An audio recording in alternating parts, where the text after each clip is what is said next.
শীতকাল এলেই বাংলার ঘরে ঘরে একটা শব্দ ফিরে আসে, সেটা হলো পিঠা। আর সেই পিঠার ভিড়ে নীরবে কিন্তু গভীর আবেগ নিয়ে দাঁড়িয়ে থাকে পুলি পিঠা। পুলি পিঠা শুধু পুলি পিঠা না, সেটা যদি দুধ দিয়ে করা হয় তখন সেটা হয়ে যায় দুধ পুলি। এই পিঠা শুধু একটা খাবার নয়, এটা বাঙালির শীতকাল, গ্রাম বাংলা আর পারিবারিক ভালোবাসার প্রতিচ্ছবি। বাংলার কৃষি ভিত্তিক সমাজের নতুন ধান উঠলেই শুরু হয় উৎসব। নবান্ন মানেই পিঠাপুলি, চালের গুঁড়া, নারিকেল আর গুড়, এই জিনিসগুলো দিয়ে উৎপাদনে গড়ে ওঠে বাঙালির শীতের খাদ্য সংস্কৃতি।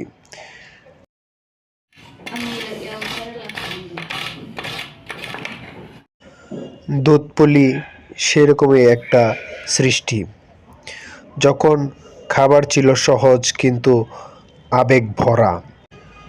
পুলি শব্দটা এসেছে এর প্রকৃতি থেকে, ছোট বাজ করা পুর ভরা পিঠা যা সহজে হাতে খাওয়া যায়।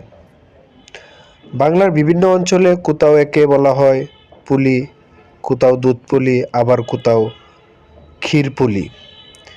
রূপ ভিন্ন হলেও মূল ভিত্তি একই। পুলি পিঠার ইতিহাস আসলে মায়ের ইতিহাস, কোনো বইয়ের লেখা নেই, লিখে গেছে প্রজন্ম থেকে প্রজন্ম। মাপজোপ ছাড়াই তারা জানতো কতটা চাল, কতটা নারিকেল, কখন দুধ নামাতে হবে। এই জ্ঞানই লোকজ ঐতিহ্য। গ্রাম বাংলায় পুলি পিঠা শুধু খাবার না, এটা ছিল আপ্যায়নের ভাষা। মিলাদ, শবে বরাত, বিয়ে, আকিকা, জায়গায় পুলি পিঠা মানসম্মত। আর পুলি পিঠা মানেই সময় লাগে, আর সময় মানেই ভালোবাসা।